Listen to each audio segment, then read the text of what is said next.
Did you see them? The Voidwoken. They made short bloody work of our ship.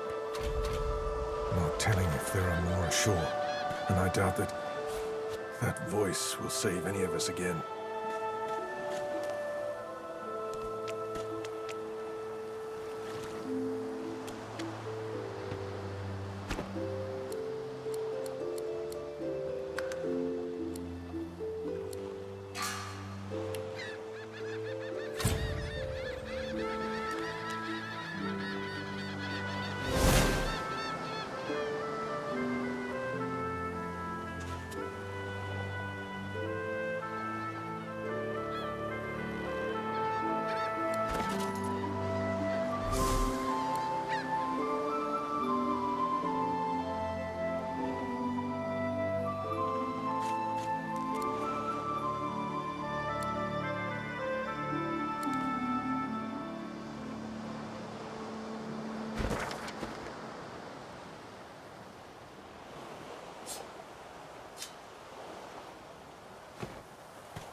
The child has a small mirror in his hands.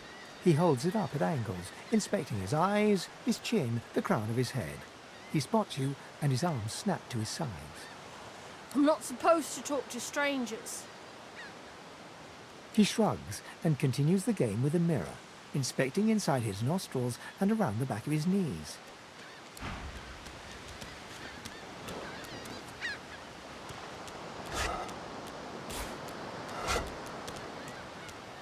This won't be of any use.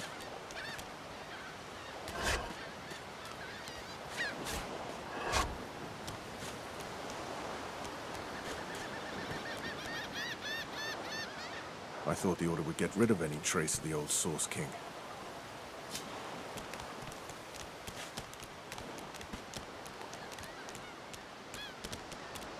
I thought the Order would get rid of any trace of the old Source King. This statue must be 1,000 years old. Wonder how much longer it'll last.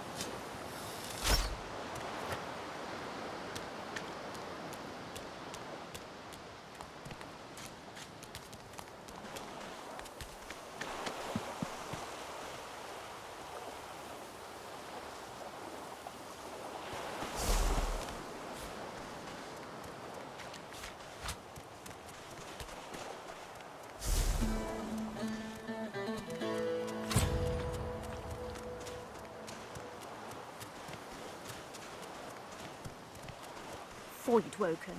Those are the same beasts that sank our ship. Damn, they made it to shore.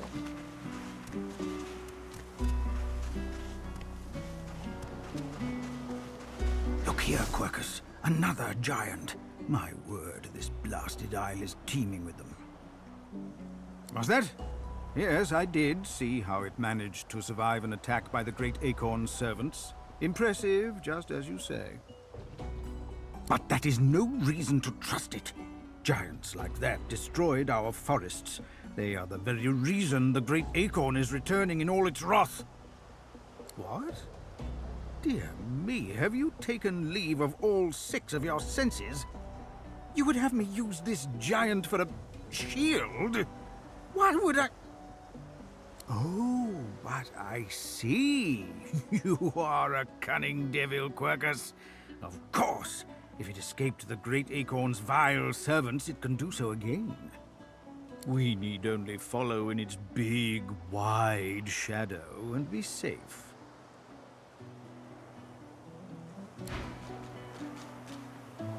Oh, how pensively our shield looks down upon us. Dear me! It has questions, Quercus. Why, yes, I suppose answering them is the polite thing to do. Speak, Shield! What are your queries? A giant body, but no giant brain, eh, Quercus? Surely even the tall folk know that Rivellon was bare before the great acorn fell from above and seeded the Irwood, covering this land in beautiful, perfect forests. Beautiful and perfect until the giant races, no offense, realized they could use it to build their houses and fuel their fires. They carved the Irwood up, and the forests shrank and shrank. None but someday the great acorn will fall again. The forests will be reborn, and the giant races will be... Indeed, Quercus. Let's be off.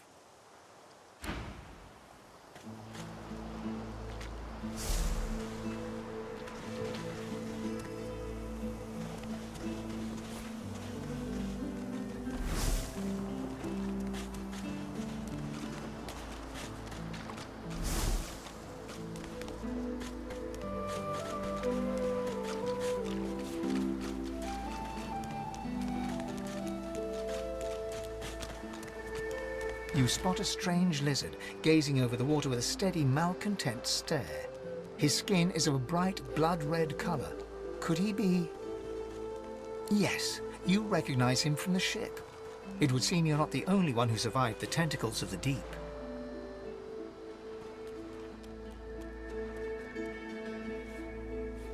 The lizard turns about with the graceful ease of a dancer, or a duelist. You lock eyes with his, two smouldering embers that sizzle your very soul. I did survive, yes. And chances are I wouldn't have, had you not returned to the aid of your fellow passengers down in that dreadful hold. You have my gratitude. Hand over heart, he salutes you with a bob of the head. More than a nod, though less than a bow.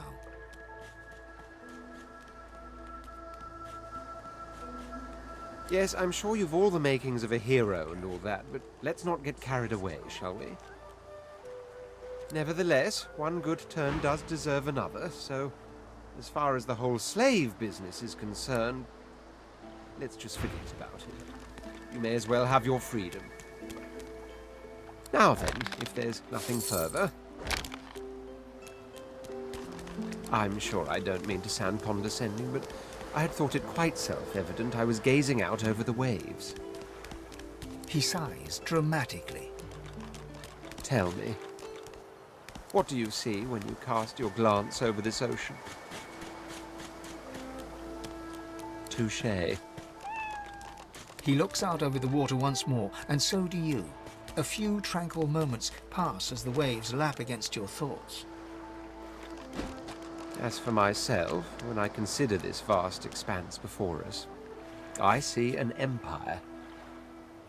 I see continents dotted with mighty cities, and shimmering along the soft curve of the sea's horizon, I picture the palaces that formed my paradise. Lost. What do you mean, what do I mean? I mean just what I say. I had a very actual empire that I lost. Suddenly, having all the air of being deeply offended, he stares at you with utter incredulity. Well, don't just stand there gawking like an ape at an abacus. Or do you really mean to tell me you don't know who I am? The very same. I am the Red Prince, the All-Conqueror, the World-Tamer, the Spouse of the Sun. Of course you know me. There's a brief moment's pause, during which his grandiloquent pose deflates ever so slightly. That said, I suppose I must own up to the fact that I find myself rather in between all-conquering and world-taming opportunities at the moment. The grandeur that is my fate has hit a bit of a snag. But never you worry. For the throne I was destined, and my throne I shall have. Truly. A kind offer indeed. And you've already proven to be trustworthy enough. You came back for the others on that ship, after all. Fine, I accept. On one condition. For reasons I'll not disclose right now, it is imperative that I should meet with a dreamer. one of the mystics of my kind. I've reason to believe one of them may be present on this island. Promise me we'll look for him, and I'll extend you the blessing of my company.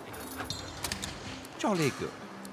So, now that that's settled, first things first. Even if you are as versed in the art of eloquence as I am, that our swords will be doing a lot of the talking from here on out goes without saying.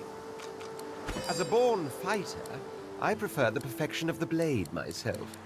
But I'm well acquainted with the secrets of magic, and yes, even subterfuge. What say you?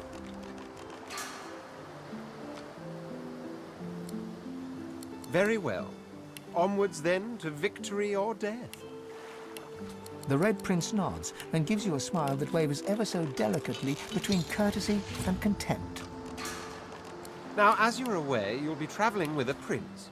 Proper forms of address include Your Majesty, Your Royal Highness, or if you're feeling particularly frivolous, Milord. As your luck would have it, I seem to be fresh out of luggage, so you won't be required to carry my belongings. Of course, there are other forms of protocol to bear in mind, but I'll see to it you'll pick up the rest as we go. So...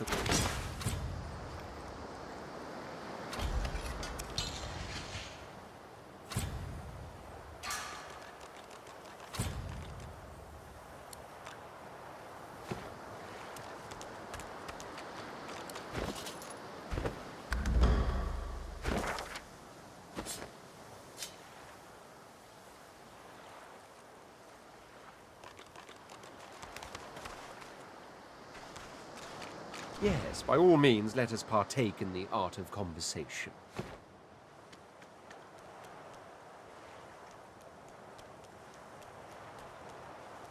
There was a small incident which prompted my many rivals to move against me. Technically, they had the letter of the law on their side. Such a nuisance, the law. Quite necessary to keep the common in line, of course, but one such as myself it should exempt as a matter of course. What I meant was that, being authority, I shouldn't be under any thumb. I had thought that was perfectly obvious. Sadly, that enlightened point of view quite clearly turned out to be academic. If not, we wouldn't be having this very conversation. I hardly know you as yet. Let's leave some mystery in the relationship, shall we? We can exchange criminal records later.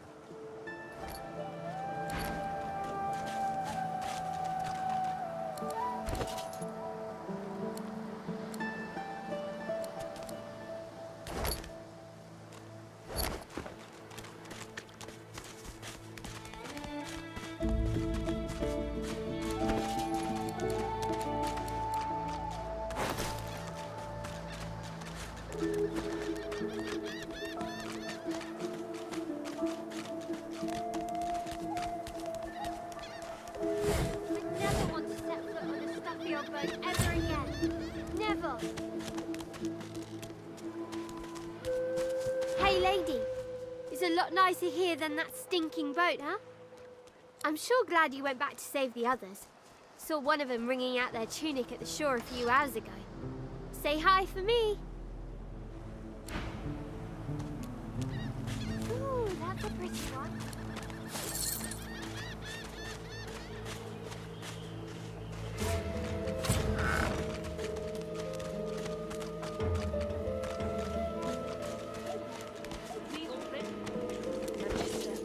Now speak. Stay back, sorcerer, and stay silent. Our Godwoken speaks. We know you've been helping sorcerers escape, Atusa. We have proof. I'd sooner cut my tongue out than lie to you, Alexander. I know nothing of any escapees. If you can tell the Godwoken no more, your tongue is of no use. Cut it out. This can't be serious, Alexander. Come! You should know by now to obey your superior, Magister, whatever she may ask.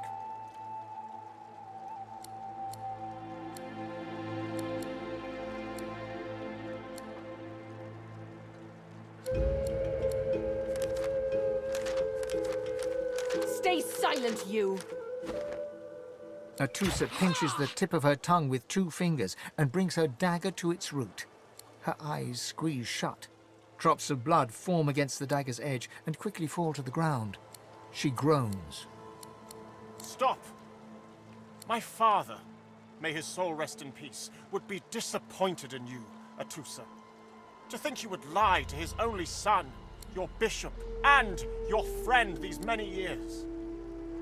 The fate of our realm hangs in the balance. If you will not help us save it, then you will help the Void destroy it. Dallas? Yes, Your Holiness? I believe we're done here. Is he? What a waste. Come, we'll be needed elsewhere. The Lizard Magister, or what's left of her, lies in a puddle of gore.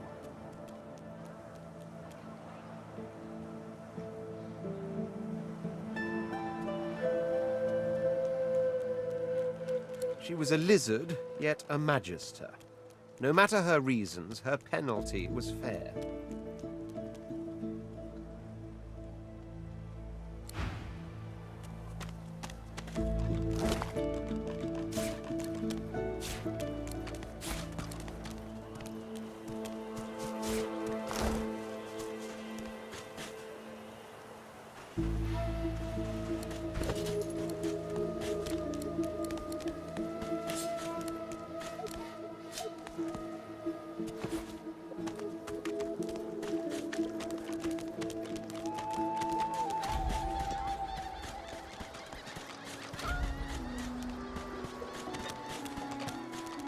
Come on then, Lexi. Pay up. I find only bread. I want no trouble. Bread or brisket, toll's the same. Your grift teaches you to bully others. Pathetic. You keep his name out of your mouth, you filthy cud chewer. Have your cud. Disgusting, just like all your kind. Disgusting like theft. Disgusting like threats. Great God, will you quit dragging this on? Ain't that hard, Lexi. Just hand over the gold. I will not.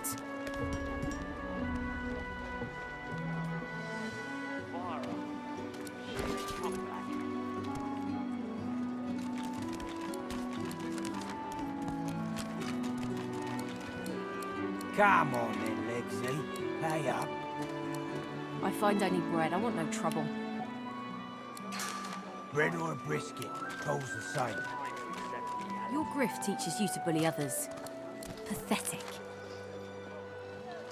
You keep his name out of your mouth, you filthy cud chewer. Have your cud. Disgusting, just like all your kind. Disgusting like theft. Disgusting like threats. Great God, will you quit dragging this on? Ain't that hard, Lexi. Just hand over the gold. I will not.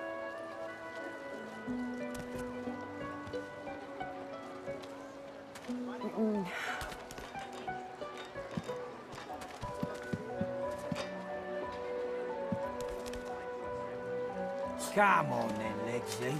Pay up. I find only bread. I want no trouble. Bread or a brisket, toll's the same. Your grift teaches you to bully others.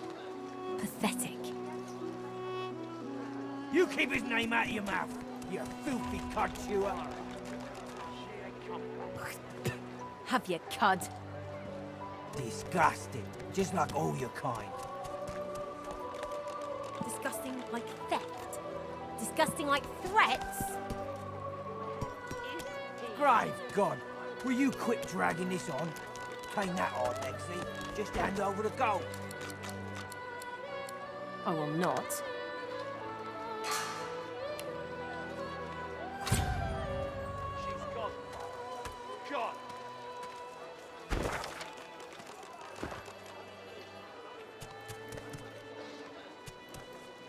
Come on then, Lexi. Pay up.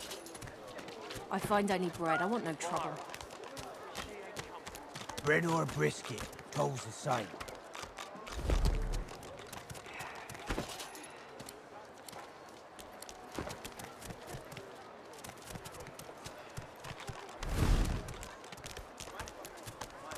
Your grift teaches you to bully others. Pathetic. You keep his name out of your mouth, you filthy cud chewer.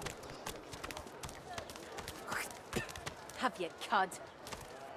Disgusting, just like all your kind.